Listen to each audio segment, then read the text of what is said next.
終於到咗啦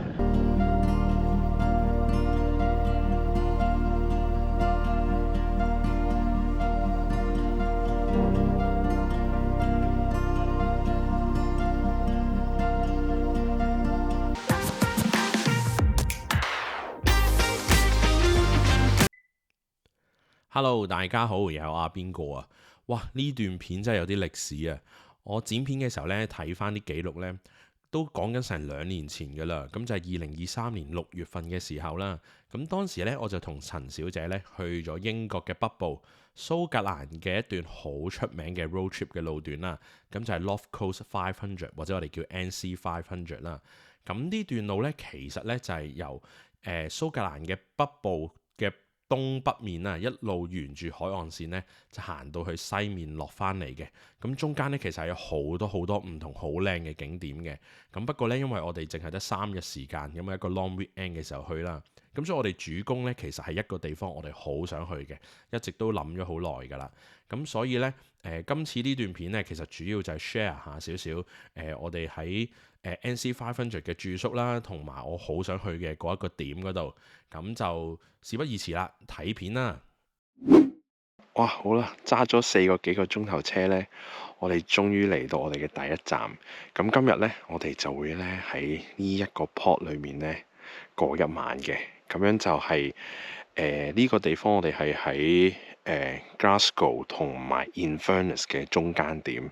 咁所以我哋喺曼城揸上嚟，揸咗4個幾鐘啦。咁就今晚喺度休息一晚先。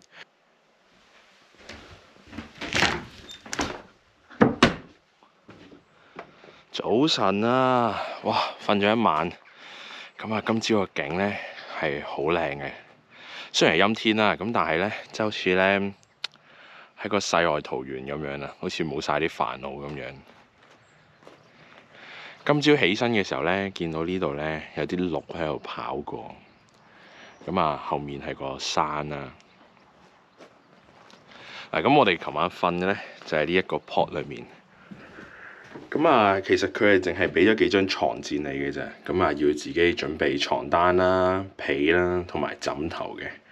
咁呢一個 port 咧，佢話就話可以瞓4個人啦，因為佢有4張墊啊嘛。咁其實你鋪晒出嚟之後咧，就啱啱好會填滿咗呢個地板呢個位噶啦。咁所以咧，如果你係一家大細，唔介意辛苦嘅話咧，其實呢啲 OK 嘅，因為呢啲床墊咧，其實相對上又唔會好有彈性。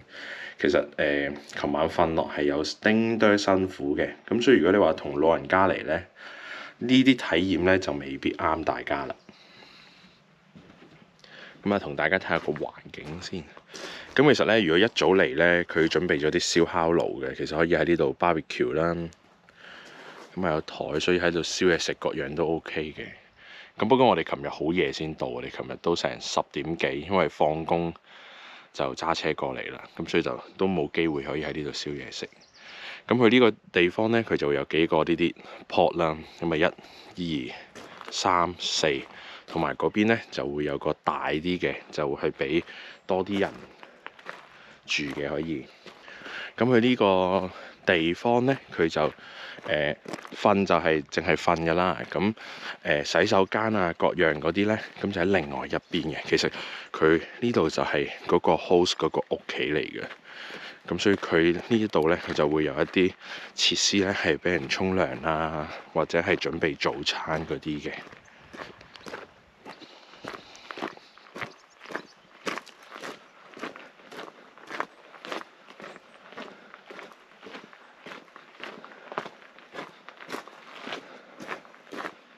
好啦，咁第一個呢度呢，就係洗手間啦。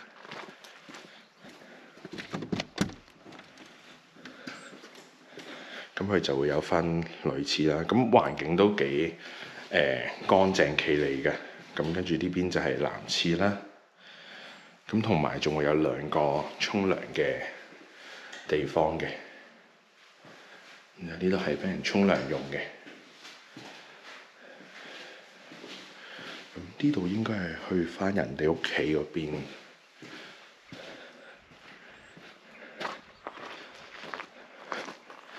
咁另外隔離呢度就係disable 嘅洗手間啦。咁另外佢仲會有個廚房嘅，有個雪櫃啊嗰啲。咁如果我哋一早呢到咗呢，可能想準備燒嘢食啊嗰啲呢，就可以擺晒啲嘢喺個雪櫃度先。咁呢度就係一個準備嘅地方，有微波爐啊，有多士爐。咁所以我覺得呢，60磅嚟講呢，呢度係我相當滿意嘅。咁當然啦，夜晚瞓覺嗰度就係爭少少啦，因為始終都係瞓嗰啲咁嘅墊啊嘛。離開咗琴晚瞓嘅地方之後呢，咁我哋一路向北揸咗大概4個幾5個鐘頭車呢，就嚟到今日嘅第一個景點。個名呢就叫做 Warrego Steps 啊。咁應該就唔係英文嚟㗎啦。咁就其實沿路呢都仲有幾個景點可以去嘅，不過因為我哋要趕住去下一個 B&B， 咁所以呢，我哋就今次就 skip 咗啦。咁因為最主要就係聽日嗰個旅程。咁呢度呢，中間仲有貓玩添。咁我哋睇下啲景啊！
哇！話咁快呢，已經去到夜晚啦。而家其實雖然天仲好乾咁樣啦，但其實呢已經係差唔多7點啦。咁我哋就到咗今晚我哋休息嘅地方啦。咁就係一個Airbnb 嚟嘅。咁佢呢邊呢，其實好多 B&B 嘅形式呢，都係可能個屋主會喺度啦。咁另外佢會起咗另外一邊呢，就係專係攞嚟做 B&B 嘅一個收入咁樣嘅。咁今日呢，我哋嘅 B&B 呢就喺呢度啦。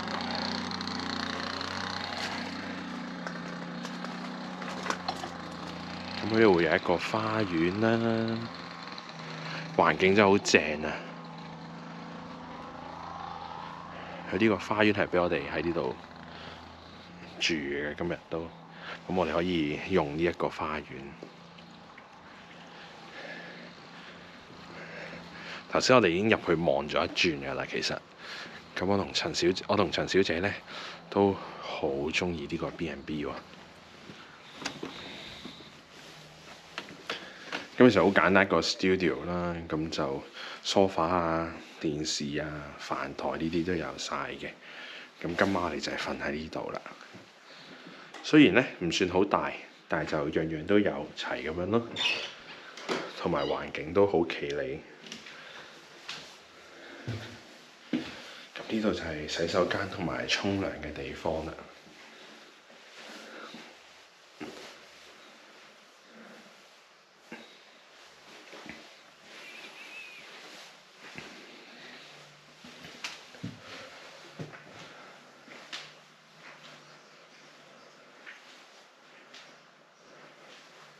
其實第一次 road trip 呢，今日都比較攰啊，揸咗好多車。咁本身我哋諗住今日呢嚟到 John O'Coast 之後呢，就揾啲餐廳食下嘢。咁但係都攰攰地，咁今日就都係留翻喺 B&B 呢度，我哋就整少少簡單嘅嘢食，咁就休息一晚啦。咁啊，聽朝呢，我哋就會繼續我哋嘅旅程㗎啦。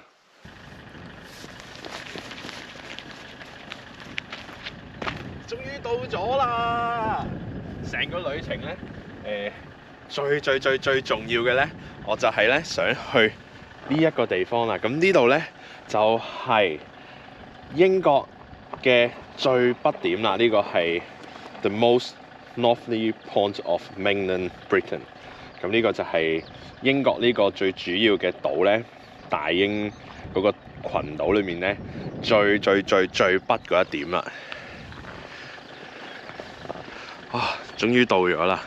其實呢，最北點呢度呢，我哋之前已經想嚟㗎啦。上年嘅冬天呢，我哋係已經嚟，我哋有諗過嚟嘅。咁但係呢，我哋呢其實係冇做好呢個資料搜集啦。我哋去到一半啦，我哋本身就係去愛丁堡幾日啦，跟住之後再揸車上最北點嘅。咁但係呢，原來呢冬天呢係唔係一個最好嘅時間呢去英國最北點呢一度。呢度呢叫 Dunner Head。咁點解唔係最好呢？因為英國呢邊呢冬天呢，喺最北點呢邊呢，佢係會經常會係超大風啦，甚至乎會落雪嘅。咁所以呢，好多時候呢，如果你想冬天嚟嘅話呢，好大機會啲路會封咗啦，或者甚至乎係個天氣太過惡劣，係唔適合揸車過嚟嘅。咁所以我哋上次嚟去到愛丁堡之後就停咗，因為我哋再睇翻天氣報告各樣呢，就係嗰個風速太勁啊，係太大風，咁同埋個好大機會會落雪咯，會封咗啲路。咁所以我哋喺上一次就喺愛丁堡嗰度就停咗，冇再行啦。咁但係今次夏天好正啊！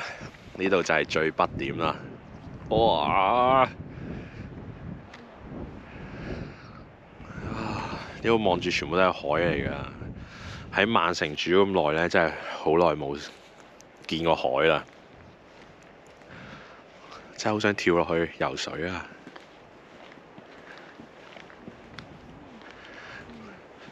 俾大家望下呢個景先。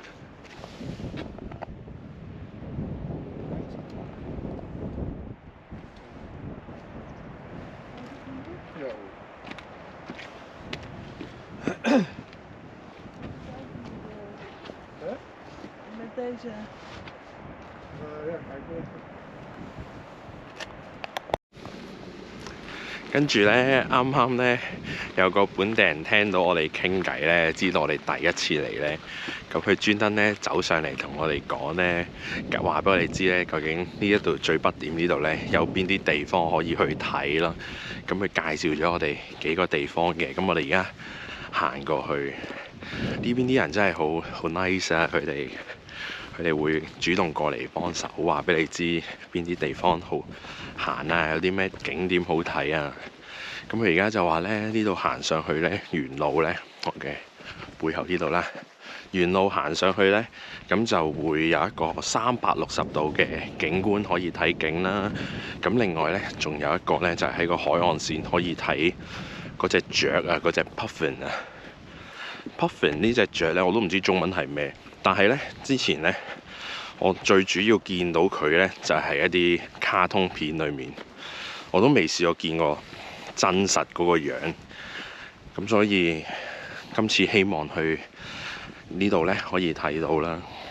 咁但係中文名真係唔知係咩，如果知道嘅朋友呢，可以喺留言嗰度話俾我聽。好啦，咁繼續行先。其實呢，一路行一路講嘢呢，係幾攰嘅。平時見到啲 YouTuber 好似好簡單咁，一路行一路係咁講嘢，但係到自己嘅時候呢，我開始已經有啲喘氣啦。哇，好啦，啱啱呢行咗一段路之後呢，咁就其實頭先呢，我哋咪嗰個最北點嗰個牌嘅，咁其實右手邊呢，就有一段路行上去嘅，咁會有間屋仔啦。過咗間屋仔之後呢，就沿住海邊咁樣行一段路仔，你會見到㗎啦。過到嚟其實會見到明顯有一段路係人行過嘅，咁就啱啱可以去到我而家身後面呢度啦。背面全部都係海嚟嘅，咁但係呢度就要小心，因為我後面其實就係懸崖嚟㗎啦，咁所以呢，影相啊或者想睇嗰個 puffin 嗰隻雀呢，都要小心咯，唔好行得太過猛，因為呢度跌落去就好大鑊㗎啦就。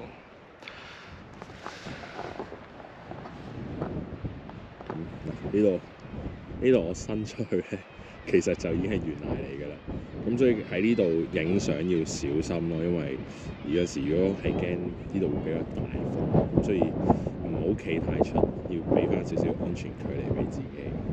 咁呢度呢，就係嗰啲雀啊 puffin 啊，咁就係不過因為 GoPro 就冇得 zoom 埋去啦，咁我另外用相機再影。主要就係睇呢度呢啲雀啦。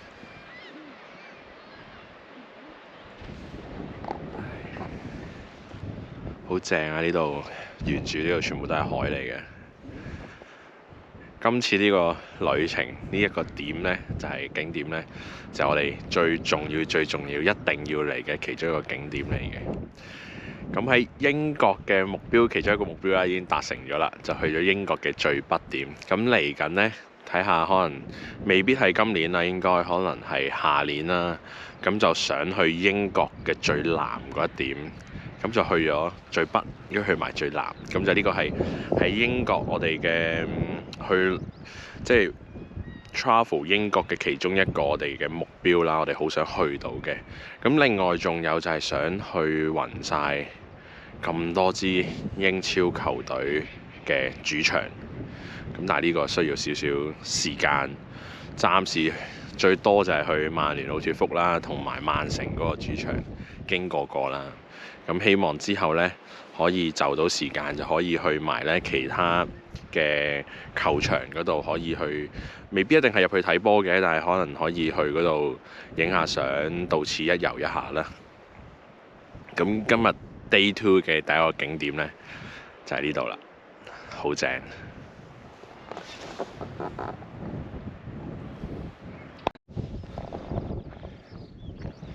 咁頭先呢，我哋就係喺呢一度泊車㗎啦，咁就最北點嗰個牌呢度啦。咁你啱啱呢，就去咗呢度一個位，就啱啱我哋頭先個懸崖邊嗰度，嗰度就係去影 puffin 嗰隻雀。咁呢，其實呢，喺停車場呢度呢，沿路行上嚟呢，前面呢度呢，就係一個最高點，咁所以呢，360度睇晒成個大陸，好靚啊！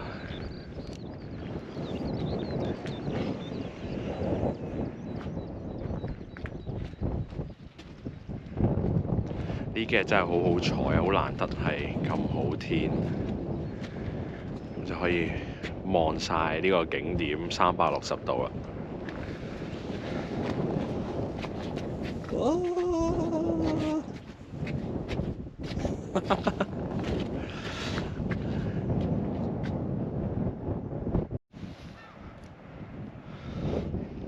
喂，陳小姐，企前啲啊！再行前啲啊！行前啲先影到嗰啲雀㗎嘛。